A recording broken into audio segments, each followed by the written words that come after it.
Jadi kita harus membuka seluas mungkin informasi tentang corona ini, terbuka juga kepada anak-anak ya Mbak? Iya, jadi jujur. Para orang tua pastinya harus nonton info penting ini. Jadi jangan lupa subscribe, like, komen, dan share ya. Bersama saya saat ini sudah ada narasumber yang buat saya spesial banget, teman saya ya, Mbak Mala. Halo Mbak Mala, apa kabar nih? Baik, alhamdulillah. Masya Allah. Gimana kegiatan yang dilakukan saat ini di Puskesmas ini Mbak? Alhamdulillah di saat teman-teman yang lain selain yang tenaga kesehatan WFH, stay at home, kita masih tetap melaksanakan pekerjaan kita dengan rutinitas kita di Puskesmas untuk melayani masyarakat, untuk melayani teman-teman juga sebagai tenaga kesehatan karena kita manajemen, jadi kita melayani Puskesmas, melayani teman-teman terutama ya, karena harus menjaga kesehatan, menjaga emosinya juga ketika mereka lagi sedang ada kendala dan mereka tidak bisa menyelesaikan, mungkin kita manajemen kan harus membantu menyelesaikan permasalahan teman-teman di bawah. Oke, ini banget ya Mbak, masih tetap berjalan seperti biasa ya Mbak ya. Jadi Mbak, ada banyak banget nih pertanyaan yang masuk ke kita ya seputar anak dan tentunya dari orang tua yang saat ini sedang mendampingi anak-anaknya belajar di rumah. Mereka banyak yang bilang, aduh gimana nih, aku kayaknya mulai stres nemenin anak belajar di rumah gitu kan. Ada juga yang aduh dengan adanya SFH, school from home ini kok ibu-ibu jadi tambah banyak tugasnya ya, selain tugas di rumah tangga gitu kan. Nah bagaimana ini Mbak Mala sebenarnya yang perlu dipersiapkan orang tua ketika mendampingi anaknya belajar di rumah selama pandemi COVID-19 ini? Yang pertama sih psikis orang tua dulu ya. Orang tua harus mempersiapkan mental terutama. Kita kan WFA dengan pekerjaan kita yang kita bawa ke rumah tentunya. Yang walaupun kita di rumah kita harus siap dengan pekerjaan-pekerjaan kita yang urgent tentunya pasti bertambah. Saat kita di kantor kita bisa menyelesaikan dengan fokus di tempat kita masing-masing. Sedangkan kalau di rumah pasti ada sekolah, tugas sekolah anak-anak, terus juga belum lagi makin tidak kemana-mana, makin di rumah, makin banyak ngemil. Bener, makin banyak makan ya. Makin banyak ngemil, jadi kita juga memang harus mempersiapkan sebaik mungkin untuk kesehatan anak-anak terutama ya, kesehatan anak-anak, kesehatan anggota keluarga, apalagi kalau misalnya ada mbak di rumah, kita juga harus memastikan dia juga sehat gitu kan. Jadi jangan sampai di rumah ada karier yang membawa penyakit ke dalam rumah atau membawa virus ke dalam rumah. Tentunya yang harus dipersiapkan psikis orang tua.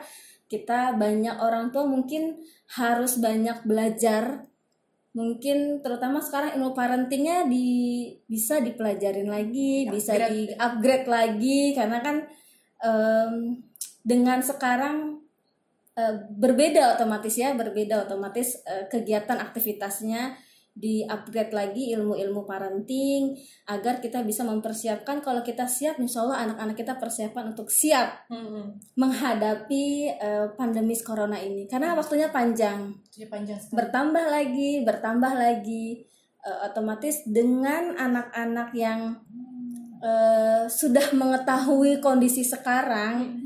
Tentunya anak-anak harus diberitahu ya. Sekarang itu pandemi corona, tapi anak-anak kalau tidak diberitahu apa sih itu corona, kita sebagai pribadi individu itu harus seperti apa, dan sebagai sosial, kita makhluk sosial harus seperti apa. Misalnya kita sebagai individu dipersiapkan untuk cuci tangan, mengisolasi diri di rumah walaupun kita tidak positif atau tidak ODP atau tidak PDP, tetap kita mau isolasi di rumah. Misalnya makan makanan yang sehat, lebih sering cuci tangan, terus udah gitu kita orang tuh harus bisa menjaga mood anak-anak. Anak-anak itu kan pasti biasanya dia bermain. Betul. Otomatis kan terbatas otomatis kan terbatas ya dengan social distancing, fasilitas publik ditutup ditutup sekarang juga, iya betul. Mall ditutup, taman bermain ditutup, iya, ditutup. benar. Pariwisata alam juga ditutup. Iya, betul. Sedangkan kan mereka sebenarnya habitnya tuntutan dia kan masih bermain. Iya. Nah, bagaimana kita sebagai orang tua mengemas itu sebaik mungkin sehingga mereka menerima, bantu anak untuk bisa menerima kondisi saat ini. Mereka tidak bisa main keluar, bahkan anak-anak saya juga sudah merasa saya pingin sekolah. Udah kangen sekolah ya. Udah kangen sekolah, saya kangen bu guru. Itu di situ berarti kan kita harus lebih meningkatkan, kita sebagai orang tua harus kita menjadi guru yang membuat dia menjadi nyaman. Betul. Tentunya kalau anak-anak sudah menerima, oh iya sekarang wabah, nah panjang waktunya, bahkan kita tidak bisa mudik lebaran. Iya. Karena saya anjurkan tidak pulang ya. Tidak, apalagi sekarang kita ada di zona merah. Iya. Pasti mereka bertanya, apa itu mama zona merah? Ajarkan dia, upgrade ilmu, anak-anak juga harus di-upgrade ilmunya, makin bertambah. Sekarang sudah banyak ya nak, sudah bertambah lagi, sudah 7.000, sudah sekian ribu. Otomatis anak-anak kan pemahamannya harus disesuaikan. Jadi kita harus membuka seluas mungkin informasi tentang corona ini, terbuka juga kepada anak-anak ya Mbak? Iya, jadi jujur, dengan bahasa yang bisa mereka terima. Setelah itu ajak dia untuk berpikir positif. Berpikir positif itu yang susah ya. Nah, dengan kita mempunyai sugesti positif, dengan semangat yang positif, kita bisa olahraga di rumah. Misalkan kita sediakan bulu tangkis atau bola, atau misalnya yang dia bisa berolahraga fisik, atau buka misalnya YouTube, atau misalnya internet yang olahraga di rumah yang menyenangkan. Iya, ajak dia memilih, ya. Ajak dia memilih mau yang mana, tapi temanya olahraga ya. Jadi jangan biarkan dia terlalu bebas memilih, tapi kasih batasan. Olahraga di rumah yang menyenangkan. Terus dia belajar bertanggung jawab dengan apa yang dia pilih. Iya, betul. Jadi kalau dia sudah semangat, nah kalau kita kadang kan mood anak-anak sudah menurun ya, moodnya kan naik turun, apalagi dia sekarang nggak bisa main. Ketika moodnya anak-anak menurun, nah kita harus semangat, karena kalau kita semangat, kalau kita happy, kalau kita nggak stres dengan keadaan sekarang, imunitas kita atau daya tahan tubuh kita tidak menurun gitu. Jadi memang dengan adanya corona ini juga anak-anak jadi belajar hal yang baru ya, belajar atas pilihannya, bertanggung jawab dengan pilihannya, lebih mendekatkan dengan keluarga. Di rumah dan keluarga tempat yang paling aman untuk dia bermain, belajar, mengadu, mengekspresikan rasa takut. Kan tidak semua orang tua ya, tidak, dalam artian gini, semua orang tua tentu punya pola parenting sendiri-sendiri nih ya. Tapi kan nggak semua orang tua paham sampai ke bagaimana kita mempraktekkan parenting di rumah yang baik itu seperti apa. Bisa jadi dia tidak punya kesempatan, bisa jadi dia tidak memiliki keinginan untuk mengupgrade diri. Tentu ini akan berimbas nanti ke anak-anak nih ya. Dari situ sebenarnya apa aja sih Mbak efek psikologi anak ini, efeknya dari pola asuh di rumah selama pandemi COVID ini? Efeknya anak-anak jadi tidak bahagia. Akhirnya mereka rewel, rungsing, tidak menerima bahwa ini masa-masa yang menyebalkan. Sampai kadang ada orang tua yang memang tidak aware dan membiarkan anak-anak mereka main di luar gitu misalnya tanpa pengawasan ya Mbak ya. Itu kan membahayakan juga ya, disayangkan. Sebetulnya kita di puskesmas berkoordinasi juga dengan lurah, kecamatan, tentunya dengan dinas kesehatan. Di RT itu sebenarnya ada gugus tugas COVID. Di RT RW itu ada gugus tugas COVID. Tentunya kita di puskesmas di bidang kesehatannya, di masyarakat ada RT RW gugus tugas COVID yang mengawasi pergerakan masyarakat yang masih, mohon maaf, bergerombol, terus masih berdekatan, masih bertetangga, masih juga ya mohon maaf misalnya ibadah beragama misalnya bersama-sama itu bukan dilarang ya, tapi dalam keadaan wabah seperti ini pemerintah menganjurkan untuk di stop dulu, stay at home. Jadi kita bersinergi dengan RT RW bahwasanya kalau memang ada yang masih bergerombol, anak-anak masih main keluar, ajak dia untuk diberi pengertian ya, diberi pengertian. Jadi di sini butuh kerjasama lintas sektoral untuk mendisiplinkan. Insya Allah dengan kita bersama, kita sama-sama bisa melewati wabah ini dengan secepat-cepatnya. Jadi dengan masyarakat ini nanti, terutama orang tua yang memang patuh terhadap himbauan ini sebenarnya mengurangi efek berkepanjangan ya, betul. Di masa depan ya Mbak ya, terutama buat anak-anak juga ya. Terus tentunya ini akan berefek juga nih, berimbas lagi. Jadi ternyata karena corona ini semua bisa kena dampaknya, termasuk orang tua pun kena dampak pasti psikis ya, terutama terlebih lagi ayah nih Mbak ya. Ayah kan biasanya apalagi yang kerjanya di luar, tiap pagi masuk kantor gitu ya, aktivitasnya pulang berangkat pagi pulang malam gitu. Dalam jeda itu kan dia nggak ketemu nih sama anak-anaknya ya. Nah ketika corona ini datang, si ayah otomatis bekerja di rumah nih, ketemu sama anak-anak gitu 24 jam ya. Nah ini bagaimana sih tips mengatasi supaya ayah ini terjaga kesehatan mentalnya ketika mulai bekerja di rumah Mbak? Tipsnya komitmen bersama, suami dan istri berkomitmen bahwasanya kita ini sebagai orang tua yang memiliki anak-anak di rumah. Tentunya kalau kita suami istri atau ayah ibu sudah membangun kerjasama yang baik, membangun saling menggali ilmu, belajar ilmu parenting ya, tidak hanya parenting sih, mungkin ilmu menjaga mudahnya mungkin kalau orang awam parenting itu bagaimana kita menjadi orang tua yang membuat anak-anak itu nyaman. Betul. Bisa anak-anak berpikir sesuai dengan usianya. Jadi kita dulu orang tua harus berkomitmen bahwasanya kita sama-sama mempunyai tugas. Bedanya awalnya di kantor menjadi di rumah.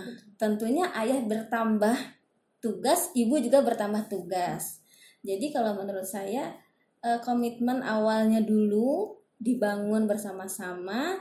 Setelah itu libatkan anak. Setelah orang tua ini sudah membangun komunikasi yang baik, sudah ada kesepakatan mau gimana nih dengan waktu sepanjang ini, dengan tidak sekolah, dengan tidak bermain, dengan tidak misalnya ke mall, dengan tidak kita bisa pergi ke rumah nenek, mau sepanjang ini mau apa yang kita lakukan. Mungkin yang utama mungkin tugas ayah dengan tugasnya pekerjaannya, anak-anak dengan tugas sekolahnya, ibu yang bekerja pun dengan tugasnya, dengan tugas ibu di rumah, mungkin domestiknya mungkin harus saling bekerja sama. Setelah itu anak-anak diajak berbicara, berkomunikasi. Dengan yang tadi saya bilang harus terbuka dengan kondisi anak-anak sekarang. Setelah itu mungkin yang berikutnya kita harus sama-sama punya waktu me time sendiri. Iya betul. Karena jarang banget nih pasangan suami istri di rumah saking sibuknya ngasuh anak ya, sampai tetap menjaga mungkin kualitas hubungan orang tua, mungkin dengan mengevaluasi gimana nih kita seminggu ini, atau misalnya kalau jadi dalam bentuk dialog dan diskusi dialog dengan ngobrol diskusi gitu kita ngobrol gimana kok kamu begini, saya nggak setuju, atau misalnya ternyata ini bagus juga ya buat anak-anaknya. Jadi mungkin dievaluasi terus, dievaluasi apa yang ternyata nggak sesuai kan, kita kadang belajar ya, trial error ya, kita belajar learning by doing ya. Kalau dalam rumah tangga tuh pillow talk ya. Betul. Jadi kita mau tidur nih dievaluasi dulu sebelum tidur gitu kita ya. Mungkin punya me time atau mungkin ayah saya mau bekerja dulu ya, mungkin ada ruangan yang memang dia sendiri tidak diganggu dengan anak-anak. Setelah itu mungkin bisa bergantian, saya sedang menyelesaikan tugas ini ya, gantian pegang ini dulu. Itu mungkin kualitas itu tetap harus dijaga. Betul. Nah Mbak Mala, apakah ada contoh dari kegiatan sederhana nih yang bisa dilakukan secara terus-menerus antara orang tua dan anak-anak di rumah? Nah, itu kegiatan seperti apa? Untuk mengurangi kebosanan ya, terlebih lagi ya. Kan pasti baik orang tua atau anak juga punya kebosanan ya, walaupun ya rutinitas ya. Rutinitas. Mungkin kita bisa gali anak ini sebenarnya apa sih yang dia mau, sepanjang tidak melanggar selamanya tidak melanggar rule. Mungkin boleh kayak misalnya saya mau bermain bersama adik jam sekian sampai sekian. Mungkin dia kan waktunya main terus. Iya, betul. Terus ajak juga dia misalnya cuci piring bareng atau memasak bareng, atau misalnya bermain bersama adik bareng. Tapi terkadang kan berantem, bertengkar, itu kan biasa ya. Mungkin mainan yang memang mainan dia suka. Dan kembali lagi setelah itu bosan, cari lagi, gali lagi, apa dek baca ini, oh ini mainan ini belum pernah kita coba, jadi kan ada sesuatu hal yang baru gitu kan, ada sesuatu yang baru. Terus kasih juga dia reward, iya adek hebat ya, sudah sebulan loh kita nggak keluar bareng-bareng. Pujian itu penting. Jadi kalau dia udah mulai moodnya agak menurun, mungkin dia butuh kita peluk, butuh kita puji, misalnya adek hebat dek, sebentar lagi kita melewati 1 bulan ya, 2 bulan ya dek ya, adek pasti bisa, kemarin aja sebulan bisa. Iya betul. Kita sebulan lagi dek pasti bisa nih dek, sambil kita berdoa dek bersama-sama. Kalau misalnya kita keluar gitu, mau nggak mau kan kita misalnya belanja dari luar gitu kan, ayo kita semprot deh pakai misalnya desinfektan, atau misalnya kita cuci bareng-bareng pakai main air ujung-ujungnya. Jadi sambil mengajarkan protokol COVID-19 kepada anak-anak kesehatan. Iya kan ada tuh ya leaflet. Saya di puskesmas ada leaflet untuk anak-anak yang menarik ya. Misalnya mencuci buah, sayur, atau misalnya belanjaan yang dari luar dengan cara memberi cairan pembersih sayuran, makanan yang aman gitu kan, cuci. Biarkan dia akhirnya jujur main air basah. Mungkin kita kasih agak longgar untuk biasanya kan aduh deh ini. Jadi karena tidak ada hiburan ya sudahlah, kita sebagai orang tua turunkan ekspektasi kita terhadap anak-anak. Jangan mungkin tadi ya standarnya 10 kebaikan, sekarang ya mungkin 8 atau 9, karena kan kita juga harus melihat mood anak-anak, karena tidak ada hiburan lain kan. Akhirnya kita mencari hiburan yang anak-anak hal sepele tapi ternyata itu semua menghibur. Iya betul. Nah Mbak, terakhir mungkin Mbak Mala bisa menyampaikan bagaimana tips untuk orang tua di rumah yang sedang mendampingi anak-anaknya belajar nih. Mbak. Tips buat bunda-bunda di rumah atau ayah-ayah di rumah, yang pertama mood kita harus baik menghadapi anak-anak. Mood kita harus baik. Kalau memang mood kita lagi nggak baik, kita mundur dulu deh. Kita tarik napas atau cari kegiatan yang happy dulu, mundur dari aktivitas dengan anak-anak. Setelah itu kita mungkin bisa merangkul lagi. Kita melihat kita nggak happy, anak-anak bisa lebih tidak happy dari kita. Jadi sekarang ini kita harus berbesar hati, memang semua kita lakukan untuk kesehatan keluarga, untuk kesehatan anak-anak. Intinya kita bersama semua anggota keluarga melawan wabah COVID-19 bersama-sama. Bersama kita pasti bisa. Ya, nah gitu ya teman-teman. Semoga tips yang disampaikan oleh Mbak Mala ini juga membawa manfaat untuk orang tua di sana yang sedang mendampingi anak-anak. Nah, demikian episode kali ini. Terima kasih sudah menonton Cari Solusi TV. Sampai jumpa.